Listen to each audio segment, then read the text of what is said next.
Oiseau, oiseau, cher tout le monde, chers membres de la communauté Unicorn Network du Burkina Faso et d'ailleurs, je vous salue. Mon nom c'est Emmanuel Yamego, votre ambassadeur Unicorn Network du Burkina Faso. Il était prévu que le samedi passé, on devrait se rencontrer sur ma page YouTube pour faire un résumé des différents webinaires que nous avons eus dans les mois passés. Des webinaires réalisés par les membres de la Fondation IEM, par le vice-président, M. Daniel Sedgas. Alors, donc, nous n'avons pas eu l'occasion de faire cette rencontre le samedi pour des raisons que vous connaissez très bien. Le trouble que notre pays a traversé. Et je voudrais saisir l'occasion pour remercier chaque membre, chaque Burkinabé, chaque ami du Burkina Faso qui ont participé à soutenir notre pays dans la prière et autres. Merci infiniment pour tout ce que vous avez fait pour notre pays, pour notre sortie de crise.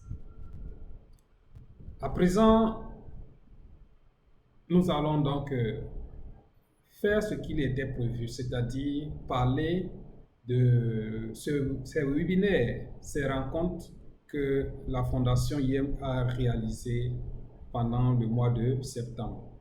Sachez que c'est un mois très décisif pour nous, c'est un mois passionnant pour nous parce que beaucoup de choses ont été réalisées. Et c'est pourquoi il est très important pour nous d'apporter des éclairages, des précisions aux membres de la communauté pour que chacun soit vraiment très heureux. Alors, donc notre rencontre de ce soir, notre échange d'aujourd'hui va porter donc sur l'évolution du IEM de ces derniers temps. Et dans les explications que nous allons donner, nous allons partir parler de plusieurs points. Premièrement, nous allons évoquer les raisons et les bases de la création de IEM. Aussi, nous allons parler des nouveaux partenariats. Nous allons parler des nouveaux partenariats sans oublier les fonctions d'une banque centrale. Aussi évoquer le comment une banque centrale de l'ordre d'un autre souverain comme Benin Merenti est liée avec le IEM. Aussi, nous allons évoquer le rôle de Benin Merenti qui est une entité dans le monde. Sans oublier aussi le fait que nous allons parler de la collaboration entre la Fondation IEM, la souveraineté Benin Merenti et la Banque souveraine de Benin Merenti. D'accord? Et sur la base de la loi. Toutes ces institutions-là vont fonctionner, leurs rapports vont se dérouler sur une loi. Donc nous allons voir en substance les lois qui sous-tendent leur fonctionnement. Voilà. En plus de ça, nous allons voir les actions que la Fondation et ses partenaires ont réalisées à l'encontre des criminels, des cybercriminels. D'accord? Voilà. Et l'élément important aussi que nous allons voir, c'est les nouveaux projets ou encore certains produits que Unicorn Network avec la Fondation IEM met à la disposition de la communauté Unicorn Network. D'accord? Et enfin, c'est les nouveaux projets qui sont basés donc sur notre blockchain appelé IEM Chain. Donc, chers membres de la communauté Unicorn, voici ici présenté le décor, les éléments sur lesquels nous allons donc passer un agréable moment ensemble. Sans plus tarder, parlons des raisons et les bases de la création de IEM. Les raisons et les bases de la création de IEM. Pour ce qui concerne les raisons, d'abord il faut noter qu'il y a l'instabilité de l'économie mondiale qui se fait sentir depuis près d'une décennie. Et c'est un système économique, quand on parle de cette économie mondiale-là, sachez que c'est un système économique fondé sur des paradigmes un peu dépassés. Oui, en plus de ça, il y a aussi un nouveau système économique qui est né avec des lacunes véritablement insurmontables. Alors, parlons de l'ancien système. Nous voulons simplement que chacun puisse comprendre que ce système est marqué par une monnaie assise sur le fiat, c'est-à-dire la monnaie fiduciaire, mais qui ne répond pas véritablement aux réalités de notre système, de notre temps. Ça ne répond pas. Voilà pourquoi nous traversons une crise financière à travers le monde. D'accord? Le nouveau qui est en cours est basé aussi sur la crypto-monnaie.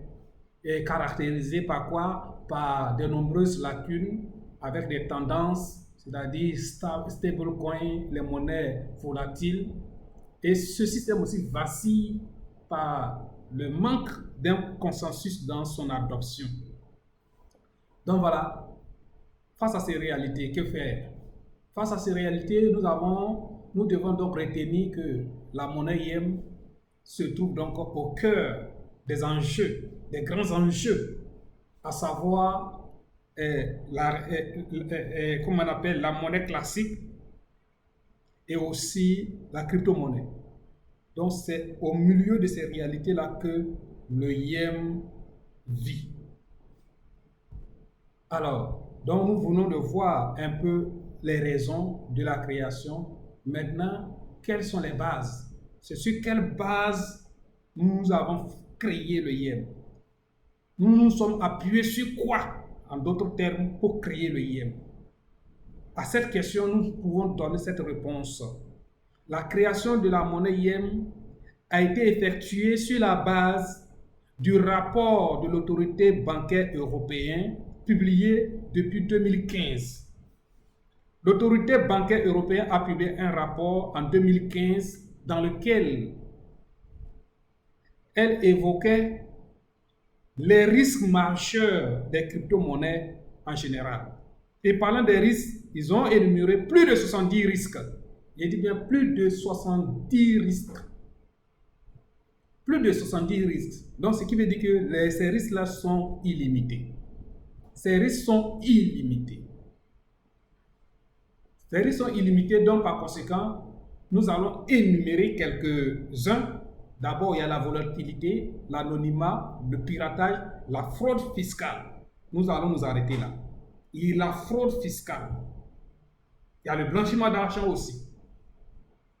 Et la volatilité. Ces trois éléments suffisent largement à ce que les autorités, les institutions financières et autres se méfient de la crypto-monnaie d'une manière générale. Ah, mais il y aura une solution. La solution, nous allons vous la donner. Alors, face à ces réalités, qu'est-ce que nous devrons faire? Maintenant, concrètement, qu'est-ce que le rapport de l'autorité bancaire européenne disait? Il disait véritablement que les crypto-monnaies font l'objet de blanchiment d'argent, Les crypto-monnaies peuvent faire l'objet de blanchiment d'argent, de fraude fiscale, des activités illégales, comme le terrorisme par exemple. Eh oui, mais la question qu'on se pose, est-ce que ces mêmes problèmes n'existent-ils pas avec la monnaie fiduciaire? Qu'est-ce que le dollar ne fait pas? N'y a-t-il pas le blanchiment d'argent avec le dollar, l'euro, le franc CFA? N'y a-t-il pas la fraude fiscale avec toutes ces monnaies également? La question est là. Et je suis sûr que la réponse commune est oui, ça existe. Ah, mais la question aussi, la deuxième question qu'on peut se poser, nous devrons, en tant que Fondation YEM, créer une monnaie avec ses insuffisances encore? La réponse, bien sûr, que c'est non. D'accord? Donc, le monde fiduciaire a ses réalités. Le monde fiduciaire a ses faiblesses. Mais ils les ont finis. Le monde fiduciaire a déjà conquis le monde. Nous y sommes depuis des décennies, depuis des millénaires. Nous sommes nés trouver ce système. Alors, je vais donc continuer en évoquant quelque chose de très important, puisque nous disons que nous n'allons pas créer le YEM avec tous ces mécanismes frauduleux. Quels sont donc les autres mécanismes frauduleux dans le système classique fiduciaire? C'est précisément l'approvisionnement illimité. Qu'est-ce que vous entendez par approvisionnement illimité? Regardez. Pour fabriquer le CFA, au départ, il y a une certaine quantité qui est adossée, par exemple, à l'or. Mais depuis cette époque, qu'on a déposé de l'or pour dire que le CFA est adossé à l'or, est-ce qu'on continue d'augmenter l'or lorsqu'on continue d'approvisionner de produits de CFA? La même question s'applique à la monnaie euro, au dollar. Je peux dire non. Du coup, le surplus, la production supplémentaire qui continue sans cesse est basée sur du néant. Ce qui fait que la monnaie, les différentes monnaies classiques qui circulent dans le monde ont perdu leur valeur. Ça, c'est des choses à retenir. Deuxième élément, comme je l'ai dit, premièrement, c'est l'approvisionnement illimité. Deuxièmement, il n'y a pas de base, il n'y a pas de sous-bassement, il n'y a pas quelque chose de solide, un actif sur lequel cette production supplémentaire est adossée. Donc, voici deux éléments importants que nous devrons retenir aussi pour ce qui concerne les monnaies fiduciaires. Donc, c'est une réalité qui est là. Retournons à notre autorité, comme le rapport de l'autorité bancaire européenne qui a été publié en 2015. Donc, sur cette base, avec ces diverses faiblesses de part et d'autre que nous venons de voir, nous avons dit que nous ne devrons pas donc aller dans le même sens. Et lorsque nous avons lu le rapport de l'autorité bancaire européenne, la Fondation YAP avait déclaré en son temps que la crypto-monnaie sera donc hautement réglementée. Que la crypto-monnaie sera réglementée, qu'on veuille ou pas. Aujourd'hui, en 2017, ou encore au-delà de 2017, en 2012, 2013, 14, 15, on ne parlait même pas d'une possibilité de réglementation. Mais en 2017, lorsque nous avons examiné le rapport de l'autorité bancaire européenne, nous avons compris qu'il faut donc une réglementation. Mais ce n'est pas nous qui allons le faire. Mais le système même va finir par s'imposer. Donc, par conséquent, nous, en tant que fondateurs de YEM Foundation, nous devrons anticiper. Anticiper, ça veut dire faire en sorte que le YEM soit synchronisé avec le système établi, c'est-à-dire faire en sorte que le YEM soit un trait d'union entre les monnaies fiduciaires et les crypto-monnaies. Oui, le YEM doit être un trait d'union. En faisant ce trait d'union, nous devrons faire en sorte que les faiblesses que nous avons énumérées de part et d'autre n'y figurent pas. C'est ça, envoyer un nouveau système avec une perfection à la clé. Alors, dans ce contexte, dans cette volonté de créer donc une monnaie qui va se débarrasser de toutes les insuffisances et des faiblesses, nous avons pris ce rapport, le rapport de l'ABE, l'autorité bancaire européenne. Nous avons construit une monnaie numérique qui éviterait donc la plupart de tous les risques possibles que nous avons pu énumérer. Nous avons également institué un système d'identification qu'on appelle ici le KIC. D'accord? Et ce système de KIC fait quoi? Est donc mené par une structure indépendante. Et c'est obligatoire.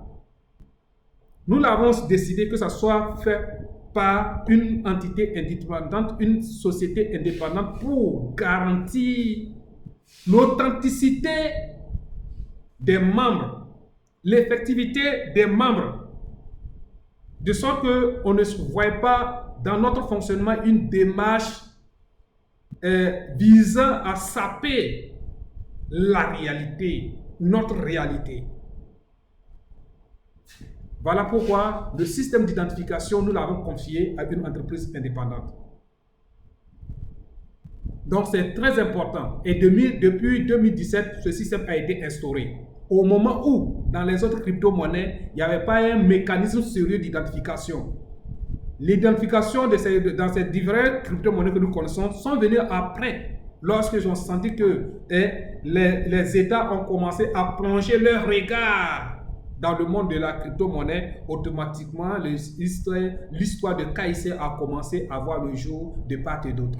Félicitations à nous qui avons donc pris l'initiative dès le départ.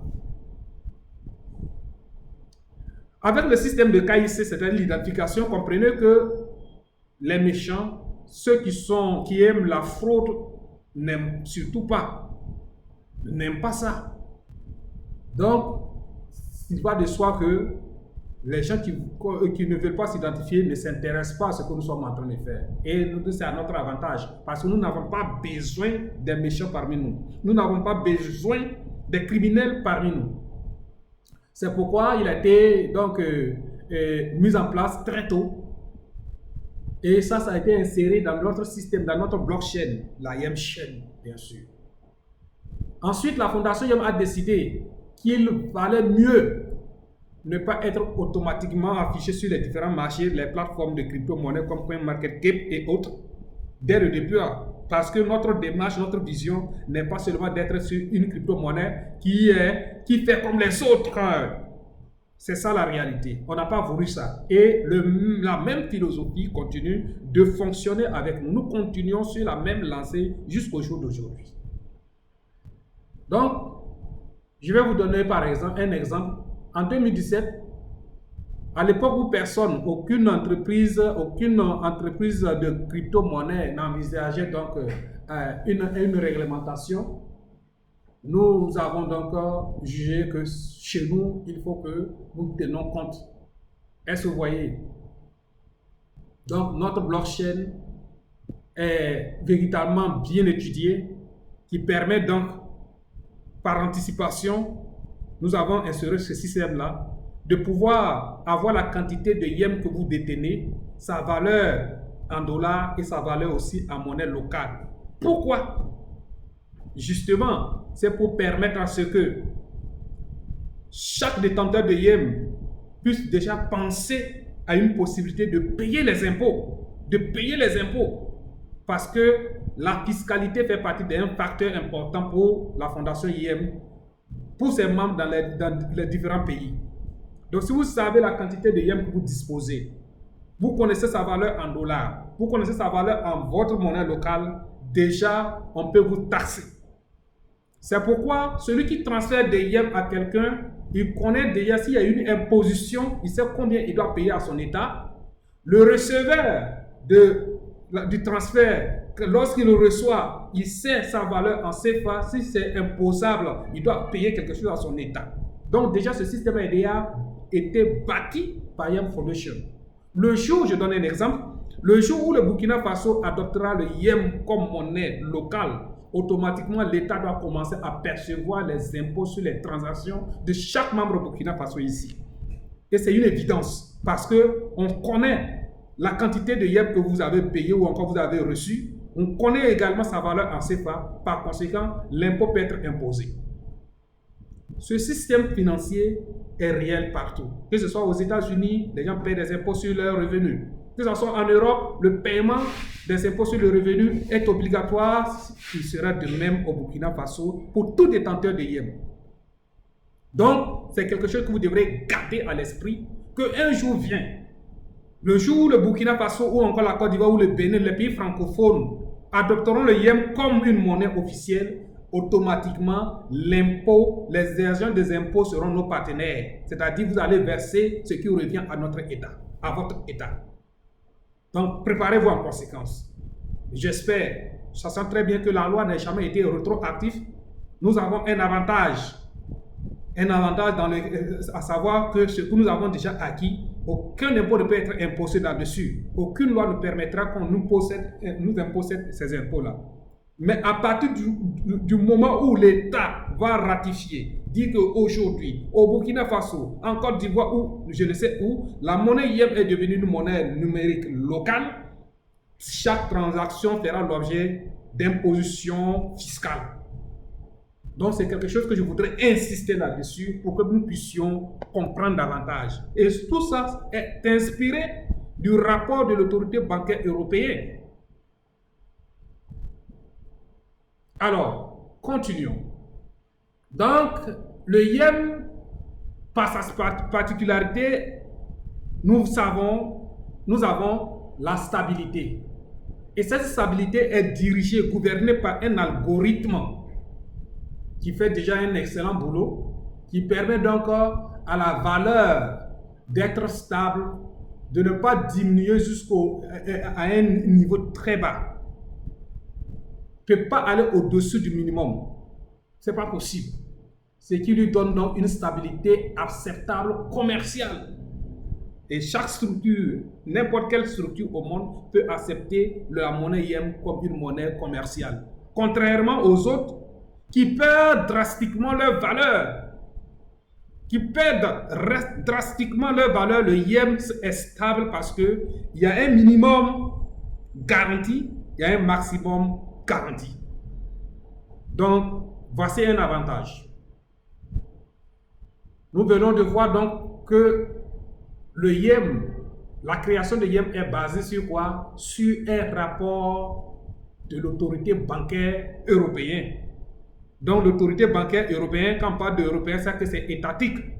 Et l'autorité bancaire européenne, c'est un organe de régulation de monnaie, de la circulation de la monnaie, de l'euro précisément. Donc c'est sur ce rapport-là que nous avons bâti donc notre YEM. Donc c'est une réalité non négligeable. Donc, en créant cette monnaie, nous avons dit, nous allons faire en sorte que la monnaie puisse prendre les avantages de la blockchain, avec son aspect transparence, mais aussi faire en sorte que cette blockchain puisse intégrer plusieurs choses à la fois. Donc, avec notre blockchain, YEMchain, on peut même écrire notre loi sur la blockchain. Eh oui, n'est-ce pas avantageux ça? De sorte que nous tous, nous puissions découvrir la loi qui régit le fonctionnement du YEM à travers le monde. Nous allons voir un peu la loi qui a été élaborée entre Beni Merenti et la Fondation YEM pour accepter le YEM dans le système de Beni Merenti. Alors, maintenant, parlons donc de ces rapports-là. Dans le nouveau rapport, c'est-à-dire les partenariats, nous allons évoquer donc Beni Merenti. Mais il faut comprendre que c'est à partir de là que le YEM va découvrir des avantages donc illimités, une chance d'impacter positivement le monde entier. Et ces chances ont beaucoup augmenté ces derniers temps. Mais ça a commencé d'abord avec l'inscription de la fondation qui gère le YEM dans le système des Nations Unies comme une organisation internationale non gouvernementale. Ça a commencé d'abord là-bas en 2019. Le YEM Foundation est inscrit dans le système des Nations Unies comme une organisation internationale non gouvernementale. Et présentement, elle cherche à avoir un siège permanent au Conseil économique et social des Nations Unies. C'est quelque chose de très important que nous devons retenir. Alors, revenons à notre sujet. Quelles sont les chances qu'offre le YEM aujourd'hui? Les deux éléments que je vais ajouter par rapport à ce que j'ai déjà dit, c'est qu'aujourd'hui, il y a la souveraineté Beni Merenti qui a adopté le YEM comme une monnaie légale dans son fonctionnement, dans son système. Et deuxième élément, la conséquence de cette adoption est qu'il y a une banque centrale de Beni Merenti qui va être la garante de YEM. Des éléments importants, n'est-ce pas? Une institution à caractère, comment on appelle, étatique, indépendante, qui accepte le YEM comme une monnaie légale. Deuxièmement, une banque centrale qui l'accepte comme sa monnaie. Alors, qu'est-ce qu'une banque centrale? Nous allons voir les fonctions de la banque centrale. Mais retenons, on va insister d'abord sur l'organisation Beni Merenti, la souveraineté Beni Merenti, là où elle est située. Comprenez que c'est en Europe, précisément en Lettonie. C'est là-bas que Beni Merenti a son siège. Deuxièmement, par ses statuts, c'est une organisation caritative, de manière souveraine, et travaille à travers le monde, n'est-ce pas? Elle est indépendante, cette organisation est indépendante en ce qui concerne sa politique, en ce qui concerne sa religion, en ce qui concerne l'ethnie même, en ce qui concerne son hymne national. Je prends l'exemple du Vatican, je prends l'exemple de la Croix-Rouge, Je prends l'exemple de l'ordre de Malte. Voilà 3 entités qui sont semblables à Beni Merenti. Si vous connaissez le Vatican, si vous donnez une considération importante au Vatican, vous devrez donner la même considération à Beni Merenti. Si le Vatican a toute sa puissance, sa diplomatie à travers le monde, Beni Merenti également a de la diplomatie qu'il peut mener à travers le monde parce qu'ils ont les mêmes fonctionnements. N'est-ce pas merveilleux? L'ordre souverain de Beni Merenti est donc une souveraineté reconnue comme souveraineté véritablement en 2002. Mais comprenez qu'elles existaient depuis 1932. 1932. Donc c'est une vieille institution. C'est une très vieille institution. Donc c'est très important que nous puissions véritablement garder ces choses à l'esprit. Donc en tant que souveraineté, quels sont ces droits? Ils ont le droit de délivrer des passeports.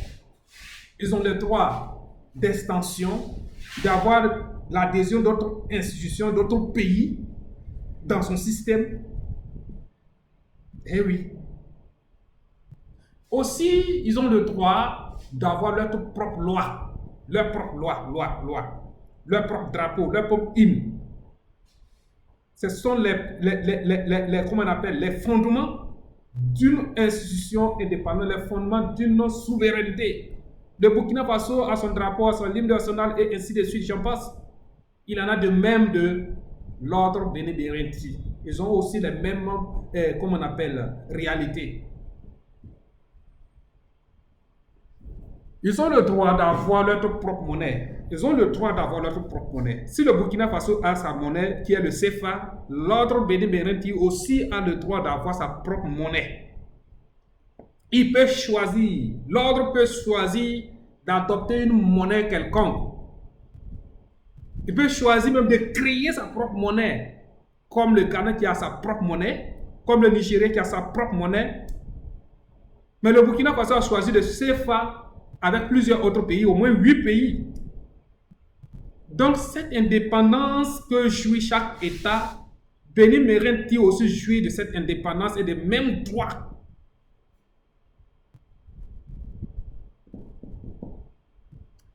Alors, donc, en résumé, nous devrons comprendre que Beni Merenti est une souveraineté indépendante. Même si certaines personnes vont le considérer comme petit, sachez que cela n'enlève en rien son caractère souverain, son caractère autonome. Par conséquent, je voudrais donc interpeller chaque membre de la communauté Unicon Network. Lorsque nous avons des soucis avec certains criminels, ce n'est pas la peine d'aller jouer leur jeu sur la page Facebook en écrivant du n'importe quoi. En tant que souveraineté, nous allons passer par la formule diplomatique. Je dis bien, on passe par la formule diplomatique. Nous sommes à ce niveau-là. La fondation Yem est à ce niveau-là. Donc chaque citoyen, nous, détenteurs de Yem, nous appartenons, nous avons 2 citoyennetés. Je répète, écrivez ça quelque part. Les détenteurs de Yem ont 2 nationalités, 2 citoyennetés. Je suis burkinabé, je fais partie aussi de Beni Merenti. Et je peux demander un passeport de l'ordre Beni Merenti. C'est ce qui est. Et c'est ça. Quand on parle de souveraineté, c'est ça. Donc, réjouissons-nous d'être des citoyens de 2 entités indépendantes, souveraines. Réjouissons-nous, c'est un privilège. Seul le Yem peut nous conduire à ce niveau élevé de responsabilité et de souveraineté.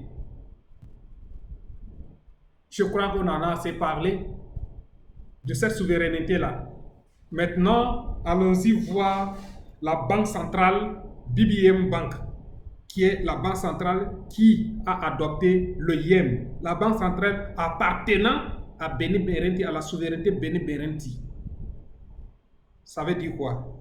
Un État, si l'État est vraiment souverain, il doit avoir sa monnaie. Si il a sa monnaie, il doit avoir, comment on appelle ça, sa banque centrale. Les conditions sont réunies. Nous sommes une souveraineté, nous avons notre monnaie YEM, nous avons notre banque centrale qui est BBM Bank. Félicitations à nous, hein. Félicitations. Mais allons pour découvrir les fonctions d'une banque centrale. La banque centrale, toute banque centrale a 4 fonctions. Hein. D'abord, elle doit être issue d'une entité. Ici, l'entité qui a créé la banque centrale Beni Merenti, c'est la souveraineté Beni Merenti. Beni Merenti, c'est cette souveraineté-là qui a créé sa banque centrale BBM Bank. Donc ça, c'est sa première raison d'être. Deuxièmement, comprenez que chaque banque centrale doit pouvoir faire des prestations de services financiers pour son entité. Ici, Beni Merenti. La banque centrale, BBM Bank, doit pouvoir faire des prestations de services financiers. Pour qui? Pour l'entité suprême qui est Beni Merenti. Et oui. Et troisième fonction, sachez que elle aussi, elle doit avoir une entité de régulation, une autorité de régulation de la monnaie. Ici, c'est la YEM Foundation qui a joué ce rôle-là. Et je voudrais ici faire une précision. Une banque centrale, il y a les banques centrales et il y a aussi les banques satellites, les banques commerciales en d'autres termes. Une banque centrale ne travaille pas avec des individus, mais plutôt avec des banques commerciales. Donc, Beni Merenti, par principe, est une banque centrale. Par conséquent, il faut des banques secondaires, il faut des banques commerciales pour pouvoir travailler avec Beni Merenti. Deuxième élément très important à savoir est que chaque banque centrale doit pouvoir avoir une autorité de régulation de fonctionnement, de circulation de la monnaie. Et ici, le rôle que va jouer le YEM Foundation n'a pas changé. YEM Foundation a intégré la BBM Bank pour pouvoir assurer le rôle de régulation régulatrice. Donc, la Fondation YEM est toujours l'organe de régulation. Elle va jouer son rôle, un rôle semblable à celui du Fonds monétaire international, qu'on appelle ici le FMI. En dernier point, la dernière fonction d'une banque, c'est de pouvoir délivrer des licences, de concéder des licences pour des services internationaux, à faciliter, comme on appelle les actifs numériques. Il nous faut une licence. Et Beni Merenti Bank a la possibilité donc de concéder, de donner, de vendre des licences pour toute structure qui va rentrer dans un monde de transfert d'argent au plan international. Donc voici là les 4 fonctions majeures d'une banque, les 4 réalités indissociables à une banque centrale. À présent, parlons donc de comment la banque centrale et l'ordre souverain Beni Merenti ont pu lier le YEM, ont pu concilier le YEM dans leur fonctionnement. D'abord, je voudrais que chacun de nous puisse retenir que l'ordre a le droit souverain d'avoir sa propre monnaie, c'est comme on l'avait dit, je répète là-dessus. Donc, si l'ordre a la possibilité a le droit d'avoir sa propre monnaie, c'est que ici la banque centrale va jouer son rôle de détentrice d'argent. Aussi, ils ont la possibilité d'émettre leur propre monnaie. Une banque centrale a la possibilité de mettre sa propre monnaie. Ça, c'est un. Deuxièmement, de créer totalement une nouvelle monnaie, si véritablement cette banque le veut. créer une nouvelle monnaie, ça peut être une monnaie fiduciaire, ça peut être une crypto-monnaie. Troisième point important à savoir est que la banque également peut adopter n'importe quelle monnaie fiduciaire, que ce soit l'euro, le dollar, le CFA peut décider que je vais adopter telle monnaie-là. Il en a de même ici d'adopter une monnaie numérique. Oui, là, une banque peut décider d'adopter une monnaie numérique. Et c'est ce que Benny Merenti, la BBM Bank et son entité BBM et Benny Merenti vient de faire avec la fondation YEM en adoptant la YEM, la monnaie YEM. Donc aujourd'hui, comprenez que nous sommes devenus une monnaie officielle pour cette entité Benny Merenti et sa banque centrale BBM Bank. Autre chose que nous devrons ajouter, c'est de savoir que les banques centrales ou la banque centrale a le droit de choisir une devise basée sur une blockchain. Et la devise basée sur une blockchain que Benny Merenti précisément a choisi, c'est le YEM. Avec notre blockchain YEMchain. C'est quelque chose de très important. Un dernier élément dans lequel nous pensons que ça permet donc la liaison du YEM avec la banque centrale BBM est que la banque centrale est ce qui définit la politique monétaire d'une monnaie. Une banque centrale, c'est l'élément fondamental que nous pouvons dire que ça définit la politique monétaire. Sans une banque centrale, il n'y a pas une politique monétaire qui peut être définie dans un pays. Donc c'est très important. Nous savons donc que nous avons une banque centrale. On peut donc définir, comment on appelle, le principe monétaire du YEM. C'est ce que ça veut dire. Excusez-moi. Et pour cela, la banque centrale BBM Bank doit fonctionner donc avec des banques satellites que j'ai déjà appelées ici des banques commerciales. Des banques commerciales dirigées par une politique de consommation. On est d'accord? Voilà. Aucunement vous allez voir BBM Bank en tant que banque centrale travailler avec des individus. Voilà pourquoi je voudrais interpeller tous les détenteurs de YEM. C'est pas parce qu'on a dit que comment on appelle, le YEM est accepté comme une monnaie officielle avec Benny Merenti que demain nous allons espérer avoir de la liquidité pour mettre dans notre poche. Ça ne sera pas comme ça. Le chemin reste encore long et j'insiste là-dessus. On parle ici de banque centrale et on parle également des banques commerciales. Tant qu'il n'y a pas de banque commerciale, ça veut dire que vous, en tant qu'individu, nous ne devrons pas prétendre avoir quelque chose ici. Parce qu'on ne peut pas violer la loi. On a dit que le YEM sera un trait d'union entre le système classique et le système moderne. À savoir la monnaie fiduciaire et la monnaie numérique, la crypto-monnaie. Par conséquent, nous allons prendre en compte les éléments fondamentaux du monde ordinaire, c'est-à-dire du monde fiduciaire et aussi les éléments fondamentaux de la crypto-monnaie. Par conséquent, dans ce cas d'espèce, il faut forcément des banques centrales pour permettre à chaque individu de se sentir comme un client dans cette banque centrale. Et cela amène une réflexion et ça doit pousser chaque détenteur de YEM de comprendre l'avenir des événements. Et nous allons revenir sur ce point-là. Je voudrais laisser un peu de flou là-dessus. Je veux convoquer une réunion avec des grands leaders du Burkina Faso pour que nous puissions commencer à réfléchir sur quelque chose de très important. Donc, tous ceux qui écouteront cette conférence et qui voudraient véritablement comprendre la suite, qu'ils prennent attache avec moi, parce que dans les jours et les mois à venir, un travail de fond va se faire. Alors, donc ceci dit, allons-y voir les négociations qui ont eu lieu. Pourquoi, quand est-ce que la fondation YEM et Benny Merenti se sont rencontrés et comment l'acceptation de YEM en tant que monnaie a été réalisée. Il faut comprendre que c'est depuis septembre 2021 que la relation a commencé entre Benny Merenti et la fondation YEM. Et ce n'est pas la fondation YEM qui est allée vers Benny Merenti, mais plutôt c'est cette souveraineté-là qui a fait son déplacement vers la YEM Foundation pour leur demander à savoir le fonctionnement du YEM. Parce que en tant qu'une entité souveraine, leur intention c'est de pouvoir adopter au moins une monnaie pour pouvoir mener leurs activités. Parce qu'ils agissent de façon sur le plan caritatif à travers le monde, en Afrique, en Europe, en Asie.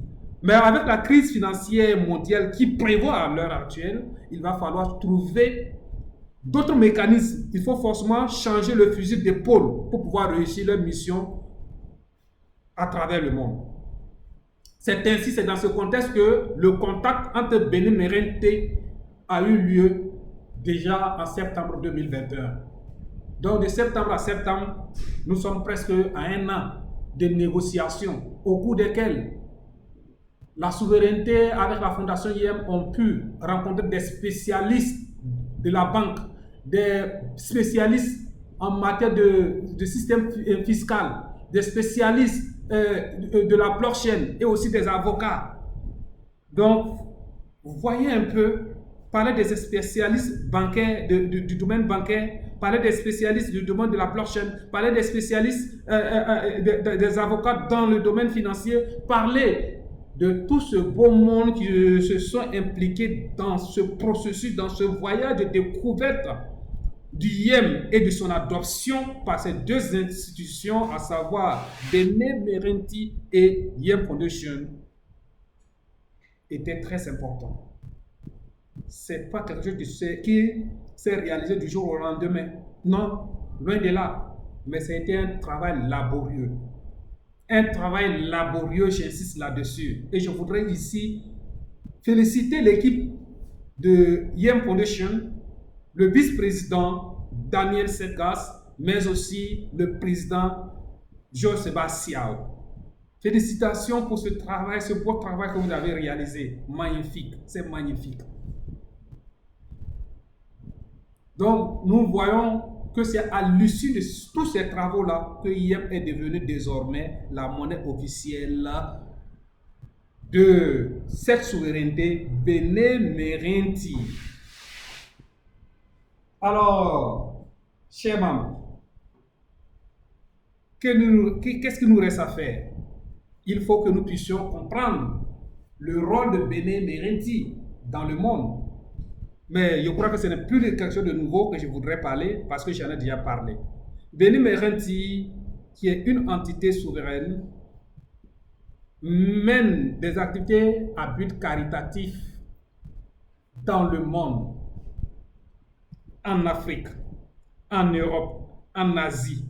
Voici l'étendue territoriale, l'espace dans lequel Benin Merenti mène ses activités dans le domaine humanitaire. Quand on parle d'ordre caritatif, c'est que c'est le monde humanitaire. On est d'accord? C'est un soutien qu'ils apportent aux plus démunis dans divers domaines. Est-ce qu'on se comprend? Alors, la Banque centrale de l'ordre souverain de Benin Merenti a une autorité de régulation de la monnaie numérique IEM. Et cette autorité-là, je répète, c'est la IEM Foundation. Parce que la IEM Foundation, dès le début, a été instituée pour pouvoir réguler le fonctionnement, la circulation, la distribution et autres de la monnaie IEM. Donc, elle continue de jouer son rôle auprès de la Banque centrale. Donc, les deux institutions vont se fusionner, mais chacun va rester dans son rôle pour pouvoir assurer un fonctionnement clair, transparent de ces deux institutions sur la monnaie IEM. Donc la fondation IEM va faire quoi? Est déjà rentrée dans la juridiction de Benin Merenti. Donc, pour faire quoi? Pour protéger le IEM. La fondation IEM reste quoi? Indépendante. Et c'est BBM Bank. Elle est toujours indépendante et va servir toujours la Banque centrale en tant qu'autorité de régulation de la monnaie.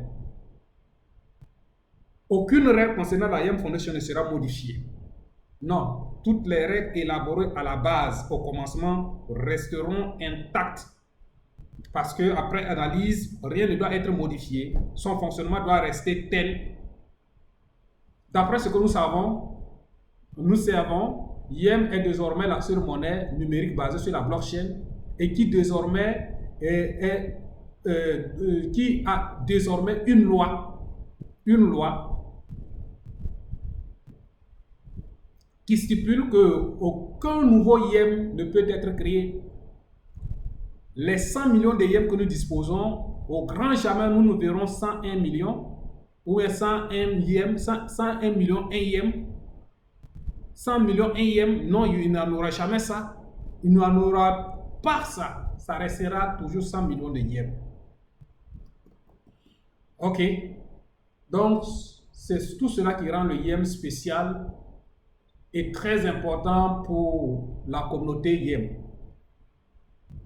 Nous allons à présent voir comment la collaboration entre la Fondation Yem, la souveraineté BBM, Bénin Merenti et la Banque centrale BBM s'est réalisée sur la base de la loi.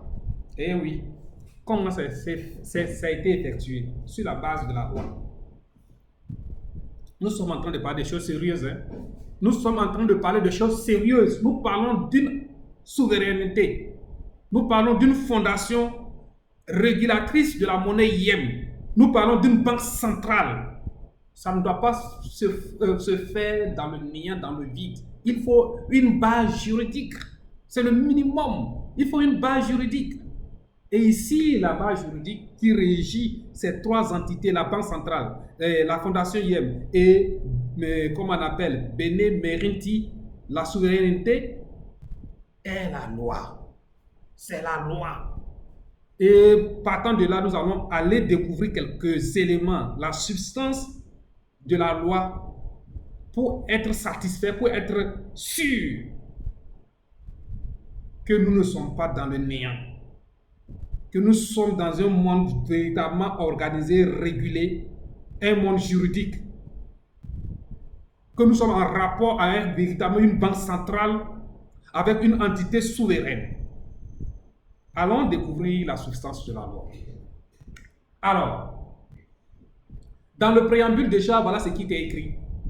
Dans le préambule, il est écrit 90 ans après la fondation de l'ordre et 20 ans après la reconnaissance de sa souveraineté face à la dramatique crise sociale mondiale, comme la pauvreté, la faim, l'exploitation et la crise climatique et environnementale mettant en danger l'humanité tout entière, l'ordre Bénin Merenti a solennellement décidé de fonder une banque centrale afin de créer un outil avec lequel l'ordre peut soutenir encore plus activement l'effort mondial pour un développement durable, socialement et économiquement orienté. Ça, c'est le préambule. L'élément important, c'est quoi? Est le fait que c'est écrit, l'ordre Bénin Merenti a solennellement décidé de fonder une banque pour créer un outil avec lequel l'ordre peut soutenir encore plus activement l'effort mondial pour le développement. C'est l'élément le plus important. Il faut créer une banque centrale. Cette banque centrale-là, c'est BBM Bank. L'introduction simultanée, c'est toujours dans le préambule que je suis. L'introduction simultanée de Yem, une monnaie numérique basée sur la blockchain en tant que cours légal officiel de l'ordre Bénin Merenti, fournira la base pour financer et garantir tous les projets sociaux, environnementaux et durables de l'ordre Bénin Merenti. Le BBM Bank, c'est-à-dire la Banque centrale Bénin Merenti, combinera les avantages de la monnaie numérique avec les possibilités du système financier établi afin que l'ordre puisse contribuer au succès du développement mondial durable de l'humanité et de la nature. Quelque chose de très important que nous devons retenir, c'est quoi? C'est le fait de dire que l'ordre Benemerenti va combiner les avantages de la monnaie numérique avec les possibilités du système financier établi. Je disais tantôt que le IEM doit être un trait d'union entre le monde numérique, le monde de la crypto-monnaie et le monde fiduciaire, c'est-à-dire le monde ordinaire, le monde classique, l'économie classique et l'économie mondiale. Le IEM se place au milieu de ces deux systèmes pour créer un trait d'union. C'est de ça qu'il s'agit ici. D'accord? Rentrons un peu maintenant dans la loi. On va rentrer dans la loi. On parlait de la préambule. On laisse la préambule. Allons au cœur de la loi. Allons au cœur de la loi. Précisément commencer avec l'article 2. L'article 2, alinéa 2. L'article 2, alinéa 2 de la loi régissant l'ordre, la Banque centrale et la Fondation IEM stipulent comme suit. La monnaie légale de l'ordre est la monnaie numérique basée sur la blockchain IEM, à savoir IEM, Your Everyday Money, conformément à la décision de l'ordre. C'est magnifique, n'est-ce pas? Ici, la loi est assez claire, précise que l'ordre a décidé que la monnaie numérique IEM, basée sur la blockchain IEM, sera donc la monnaie officielle. Que dit donc l'article 2, toujours l'article 2, le paragraphe 3? Il est écrit que IEM est la devise officielle pour toutes les transactions financières. Je répète, IEM est la monnaie officielle, la devise officielle pour toutes les transactions financières dans le monde. Félicitations. Applaudissez vous les détenteurs de IEM. Applaudissez ceux qui ont créé le IEM et ceux qui viendront pour obtenir encore le IEM méritent d'être félicités parce que le choix est clair. Le bon choix a été fait. Continuons toujours dans la loi. Au paragraphe 4, se lit comme suit. Je vais enlever l'essentiel. Dans les relations extérieures, l'IEM Bank s'efforcera d'utiliser de préférence le IEM. Dans les relations extérieures, dans les relations avec le monde extérieur, on ne parle pas ici des membres de la communauté entre nous. Je parlais tantôt des banques satellites, des banques commerciales qui vont travailler avec la banque centrale BBM Bank. C'est une relation extérieure. Dans cette relation extérieure avec ces banques, avec d'autres institutions, il faut savoir que BBM Bank va privilégier, va mettre en avant le IEM. N'est-ce pas merveilleux ça? C'est très important. Et en parcourant toujours la même loi, Dan avait sorti quelque chose d'extraordinaire, des détails que nous pouvons toujours vérifier ensemble. Il a dit qu'il est intéressant de savoir qu'en tant que banque centrale, ils ont le droit d'émettre des billets de banque IEM. Oh merde!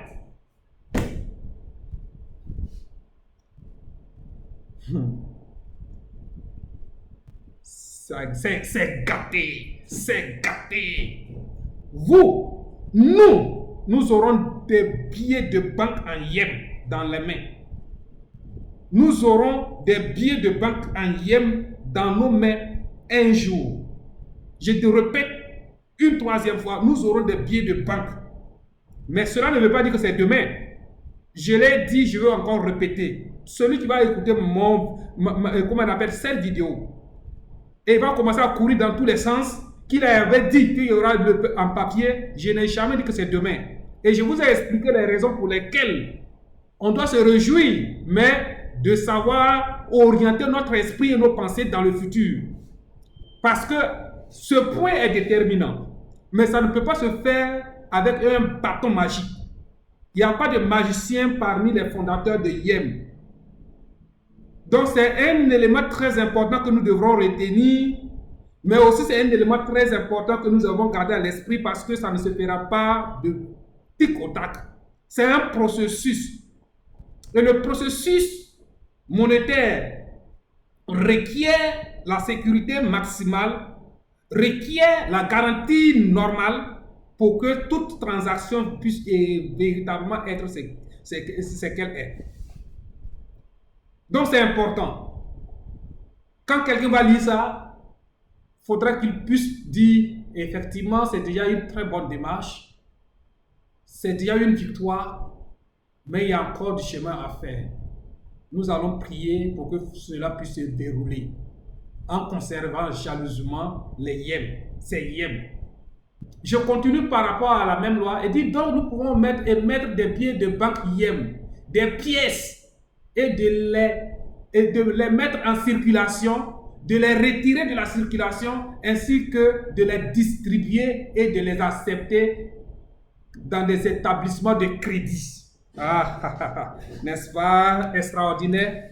Eh oui, la BBM Bank va créer des monnaies de yens en papier. En créant les yens en papier, il va mettre ces yens en papier en circulation. En les mettant en circulation, il peut arriver des moments où ces billets-là seront donc hors d'usage. Donc par conséquent, il faut les retirer. Toute banque centrale fait ça. Allez-y à la BCAO ici. Vous allez voir qu'il y a des moments où ils sont en train de brûler des billets parce que ces billets-là sont hors d'usage. Donc, la banque centrale a la possibilité de créer des billets, des pièces de monnaie, les mettre en circulation et les retirer encore de la circulation. C'est ce qui est dit. Et aussi, ils ont la possibilité de faire en sorte que ces billets-là et ces pièces soient acceptées dans des établissements de crédit. C'est très important. Et j'insiste là-dessus. Ne prenez pas cette information pour dire que c'est demain. Et si quelqu'un m'appelle, monsieur l'ambassadeur, j'ai mon problème de yem là. Quand est-ce que je vais voir ça dans ma main? Je ne veux pas entendre, si quelqu'un m'appelle, je ne veux pas que quelqu'un me pose cette question. Sinon, on va faire la guerre. Je répète, si quelqu'un m'appelle un jour, monsieur l'ambassadeur, mon yem là est devenu comme ça, je veux l'argent. On ne va pas s'entendre. Ce que je suis en train de vous dire, c'est quelque chose de très important que chacun, tout homme visionnaire doit prêter attention. Le moment arrive, la banque centrale est créée, il y aura des banques commerciales. Vous allez vous adresser à ces banques commerciales-là. Parce que l'ambassadeur n'est pas une banque centrale, encore moins une banque commerciale. Je vais poursuivre en disant toujours ce que la loi dit. Il dit il ne peut pas imprimer de nouveaux yens. Ça veut dire quoi? Nous avons 100 millions de yens. Si le yen sera en papier, on ne peut pas avoir de yens en papier au-delà de 100 millions de yens. Ce n'est pas possible. La loi interdit ça. Pour chaque yen mis sur du papier ou des pièces de monnaie, il devrait mettre un yen dans de ces caisses. Si c'est 10 millions de yens qu'ils ont mis en papier et en pièces, ces 10 millions de yens seront séquestrés, verrouillés, de sorte que ces yens ne pourront plus jamais circuler sur le marché international. C'est ce que ça veut dire. Donc, ça va empêcher ici l'abondance de la monnaie qui va provoquer la perte de la valeur, comme nous savons avec le CFA, comme nous savons avec l'euro, le dollar et j'en passe. La loi continue en disant que cela peut arriver un jour. C'est ici dans la loi que vous pourrez avoir du papier en yen. C'est écrit dans la loi que vous pouvez avoir du yen en papier. Mais ça va arriver un jour. Ça ne veut pas dire que c'est demain. Ça ne veut pas dire que c'est dans un mois. Donc, de grâce, gardez votre esprit ouvert vers l'avenir et non dans le présent.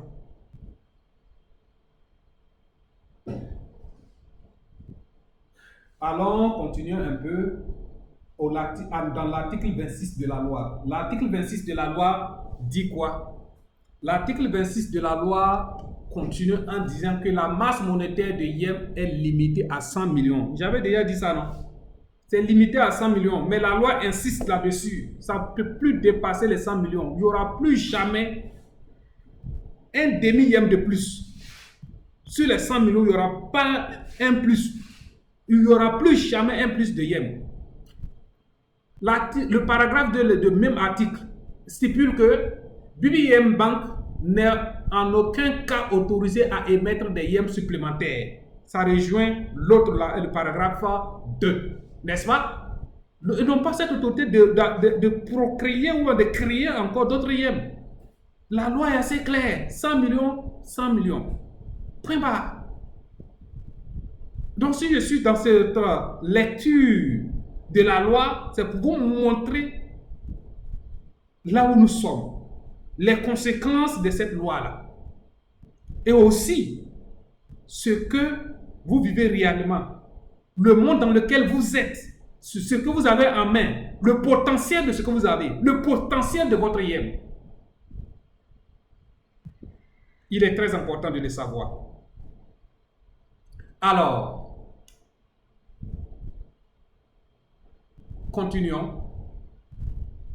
Au paragraphe 4 du même article dit, en particulier, BBM est autorisé à opérer sur les marchés financiers des États membres de l'Union européenne et en outre sur tous les marchés financiers étrangers des membres du Fonds monétaire international en négociant des instruments financiers et des métaux précieux.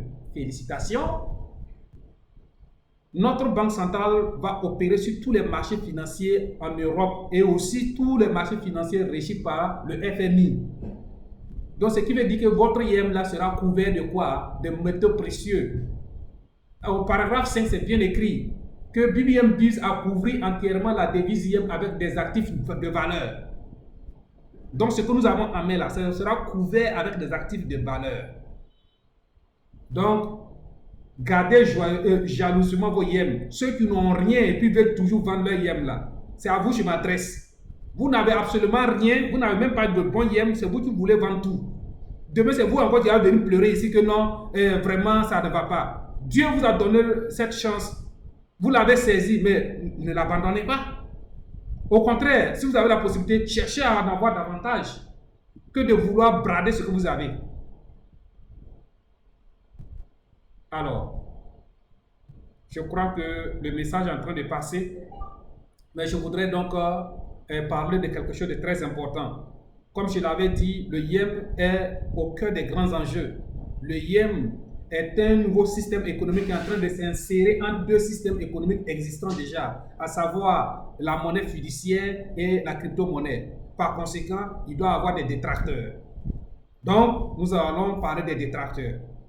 Depuis la sortie de M. Daniel Sesgat à Dubaï, il y a déjà des journalistes véreux qui ont commencé à attaquer nos institutions, que ce soit Benin Merinti, la Banque centrale et aussi la Fondation IEM, sans oublier les premiers dirigeants. Et par rapport à ça, comme je l'avais déjà souligné, étant une souveraineté, nous ne devrons pas nous comporter comme des gens qui n'ont pas de sous-bassement. C'est-à-dire attaquer les gens de façon sur les réseaux sociaux. Non, nous devrons passer par la voie diplomatique. Et par cette voie diplomatique, cela sous-entend aussi qu'il faut trouver des cabinets d'avocats agréés pour pouvoir agir dans pour le compte, au nom de nos institutions, pour le compte de nos institutions. C'est pourquoi le journaliste qui a publié du n'importe quoi est déjà, interpellé par nos avocats. Que ce soit en Inde, que ce soit aux États-Unis, partout, c'est comme ça que nous agissons. Donc c'est pourquoi nous voulons dire les cybercriminels, ceux qui nous attaquent sur les réseaux sociaux, certainement que ce sont des gens qui étaient financés, ça c'est mon point de vue, peut-être, puisque nous faisons face à deux réalités, deux puissances monétaires. Les puissants monétaires du système classique et ceux de la crypto-monnaie. Par conséquent, s'imposer dans ce système-là devient compliqué. Il faut commencer à nous donner des coups. C'est possible, ça peut arriver. Voilà. Donc, qu'est-ce qu'il faut faire? C'est parce que nous sommes forts. C'est parce que notre monnaie influence. Notre monnaie trouble. Notre système économique perturbe. Ça perturbe le monde financier, le monde fiduciaire et ça perturbe également le monde de la crypto-monnaie. Donc, ce sont deux puissances que nous ne devrons pas négliger, n'est-ce pas? Alors, face à ça, nous devons faire une chose, c'est-à-dire rester focus solidaire, pour protéger notre IEM, être fort ensemble, unir notre force, se battre pour protéger notre IEM ensemble. C'est la mission que nous avons maintenant. Donc, par rapport à ça, comme je l'avais déjà souligné, les avocats sont à pied d'œuvre, mais ce n'est pas seulement les avocats, il y a aussi une association de protection des consommateurs qui sont en Europe. Cette association s'est jointe aux journalistes pour donc poursuivre, comme on appelle les journalistes qui nous attaquent. Donc, pour ceux qui ont envoyé de l'argent par exemple, dans Dragon Global Finance, sachez que ces avocats également vont poursuivre Dragon Global Finance. Et tout ce que Dragon Global Finance vous doit, vous pouvez donc récupérer. Donc, ça fait partie des actions que notre institution, la Fondation IEM, a déjà réalisées avec ses avocats. Deuxième élément, pour ceux qui veulent participer, comme on appelle, il y a une sorte, une sorte de frais en monnaie fiduciaire. C'est-à-dire, certains avocats veulent donc que leur honoré ne soit pas simplement payé en IEM, mais aussi une partie en fiduciaire et une partie en monnaie IEM. D'accord? Donc, la fondation IEM, le réseau entre les yeux Unicole, va faire en sorte que nous puissions véritablement les soutenir. C'est pourquoi ils ont essayé de revoir le IEM Supporter Club pour pouvoir permettre à ce que beaucoup de gens puissent en avoir en payant en dollars. Vous pouvez donc commencer avec 2 dollars. Vous pouvez aussi payer en entier, c'est-à-dire vous allez prendre la valeur du jour divisé par 2, c'est ce que vous allez payer. Donc voilà un peu ce que je voudrais dire par rapport à ce que nous sommes en train de faire concernant les criminels qui nous attaquent et les actions en justice que nous avons organisées pour eux. Donc soyons fiers en tant que détenteurs de IEM, car nous avons 1 million de raisons pour être heureux et nous avons également 1 million de raisons pour être attaqués. Mais nous ne devrons pas faiblir. Nous devrons continuer à rester focus parce que le chemin qui reste est encore long à parcourir. Nous sommes allés plus vite et plus longtemps que nous aurons une monnaie numérique comme le IEM, nous devrons toujours savoir marcher avec prudence en prenant tous les aspects juridiques, politiques en compte. Alors, voilà ce que je voudrais donner par rapport à toutes ces évolutions. Maintenant, je vais parler certainement de l'avant-dernier point qui concerne les produits. Il y a un produit que la Unicole Network a mis à notre disposition, c'est Immunity Plus, System Plus. C'est un produit qui booste notre immunité. Voilà. Donc, c'est déjà disponible et vous pouvez aller sur le site pour pouvoir vraiment l'acquérir. C'est 100% en dollars et vous allez pouvoir avoir seulement un cashback. Le cashback, ça veut dire quoi? Une commission 100% en IEM. Si vous payez le prix de 80, je crois que c'est 89 dollars, vous allez avoir des IEM de 89 dollars. Il y a aussi, je crois qu'il y a une possibilité de payer aussi à 100% IEM. Mais je vais vous revenir là-dessus une prochaine fois. D'accord. Donc, ce produit-là que je voudrais parler avec vous. Et donc, nous allons donc voir autre chose de très important. Il s'agit ici de Solario et les Bitcoins. Le Solario, c'est l'énergie que Unicorn a créée, l'énergie solaire. Voilà, par rapport à ces énergies solaires, il y aura un webinaire dans les prochains jours pour parler spécifiquement de ce produit-là. Mais aussi des monnaies telles que celles dédiées à l'immobilier, aux véhicules et consorts. Tous ces petits coins seront l'objet d'un webinaire pour permettre aux détenteurs de savoir quoi en faire. Maintenant, nous allons parler de quoi? De nouveaux projets qui sont venus s'implanter sur notre blockchain. Les gens ont tendance de voir seulement la blockchain de Bitcoin, la blockchain de Ethereum. Je vous dis aujourd'hui qu'il y a un nouveau système, il y a un nouveau blockchain qui existe. Vous voulez ou vous ne voulez pas, il y a la blockchain de YemChain. La blockchain de YemChain existe bel et bien et des projets sont en train de se développer là-dessus. Il y a certains ignorants qui pensent qu'il n'y a que seulement 2 blockchains. Quand on parle de blockchain de YemChain, ils sont ébahis. Mais oui, les blockchains ne sont pas descendus du ciel. Ce sont des humains qui l'ont créé et nous pouvons encore parfaire. YemChain fait partie de la perfection des blockchains. Et sur ces blockchains-là, des avocats ont déjà créé, un groupe d'avocats ont déjà créé leur YEM, leur monnaie, leur token qui fonctionne déjà sur cette blockchain. En dehors de cette monnaie des avocats appelée Advoc Token, nous avons également Green Zero Foundation qui a également émis leur monnaie qui est basée dessus. Et très bientôt, nous pourrons donc payer des actions de ces structures-là en YEM ou encore ces jetons-là en YEM. Par rapport au Green Zero Foundation, c'est une fondation internationale dans le développement durable. Et en ce moment, ils sont en train de faire quoi? D'établir une coopération en Europe. Ça va permettre également la circulation de bien de choses avec le YEM. Deuxième élément important, ils ont déjà signé une lettre d'intention avec les autorités polonaises pour un immense parc de zéro, comment on appelle, Green Zero. Green Zero, c'est comment on appelle, l'espace vert, avec zéro carbone. Le dernier point dans ce rapport-là, c'est quoi? Ils ont aussi décidé que leurs actions coopératives seront donc sur la YEM chaîne et qu'avec certaines conditions et des règles applicables, les actions peuvent être payées avec le YEM. N'est-ce pas merveilleux? Voilà pourquoi je voudrais vous appeler. Conservez vos YEM pour faire des activités pareilles. C'est ce qui va vous rendre riche davantage. Mais si vous pensez que c'est vendre les yens et puis manger, là, c'est ça qui va vous faire riche, vous avez menti. Ici, Dieu nous a donné la possibilité de penser 10 ans, 30 ans, 40 ans de l'avenir que de se contenter d'aujourd'hui. Aujourd'hui, nous avons la possibilité de gérer l'avenir et de s'occuper du présent. L'avenir peut être géré. C'est l'inverse de la vie. Avant, on travaille aujourd'hui pour construire l'avenir. Mais aujourd'hui, avec certains mécanismes, votre avenir est déjà géré et vous cherchez maintenant à vivre au présent. C'est dans ce nouveau système que nous évoluons aujourd'hui, maintenant. Donc, chers détenteurs de YEM, sachez que l'avenir ne devrait plus être une préoccupation pour vous, mais c'est le repas quotidien qui devrait vous préoccuper. Si vous avez déjà le YEM, votre avenir, là, c'est déjà gagné. Oubliez les 10 ans, les 10 prochaines années. Oubliez les 20 prochaines années. Oubliez les 50 prochaines années. Pensez à ce que vous allez manger aujourd'hui. Si vous avez déjà le YEM, sachez que vous avez tout gagné. Avec tout ce que vous venez d'entendre, si véritablement vous êtes encore dans le doute, c'est que vous êtes fait pour être des douteux. Le dernier élément que je vais ajouter, c'est quoi? C'est le projet ClimateCoin.